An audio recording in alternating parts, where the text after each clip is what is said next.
હિંમતનગર તાલુકાના કાંડળા ગામે ગુજરાત સરકાર દ્વારા 40 લાખના ખર્ચે બનેલ પ્રાથમિક શાળાના નવીન મકાનનું લોકાર્પણ સાબરકાંઠા અરવલ્લી સાંસદ શોભનાબેન મહેન્દ્રસિંહ બારૈયા અને હિંમતનગરના ધારાસભ્ય વીડી ઝાલાના વરદ હસ્તે કરવામાં આવ્યું હતું।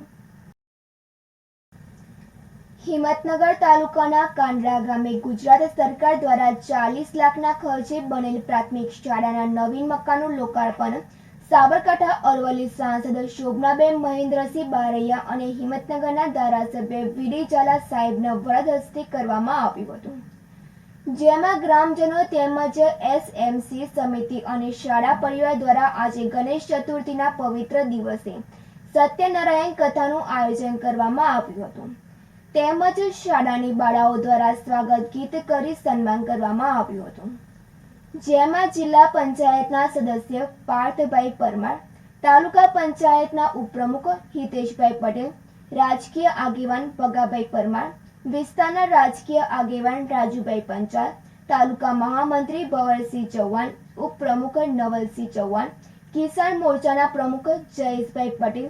દેરોલ ગામના સરપંચ ભગીરથસિંહ ઝાલા, વિસ્તારના પૂર્વ ડેલિગેટ મનહરસિંહ ઝાલા, ગામના પૂર્વ સરપંચ ડીકે ઝાલા, ગામના સરપંચ હઠીસિંહ ઝાલા, શક્તિ કેન્દ્રના ઇન્ચાર્જ ગજેન્દ્રસિંહ ઝાલા, રંગપુર સરપંચ લલિતભાઈ પરમાર, સિનિયર આગેવાન અરખુસિંહ ઝાલા, જવારભાઈ વંજારા, ગામના આગેવાનો દલપતસિંહ ઝાલા, વદનસિંહ ઝાલા, મનહરસિંહ ઝાલા, વીસી પ્રમુખ પ્રદેશ કરણસિંહ ઝાલા, શાળાના આચાર્ય અને સૌ આગેવાનોની હાજરીમાં કાર્યક્રમ યોજાયો હતો।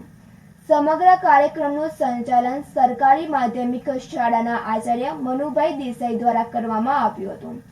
આ કાર્યક્રમ સુંદર રીતે દીપાવવામાં આવ્યો હતો। આબિદપુરા સાથે તનિષા પરમાર,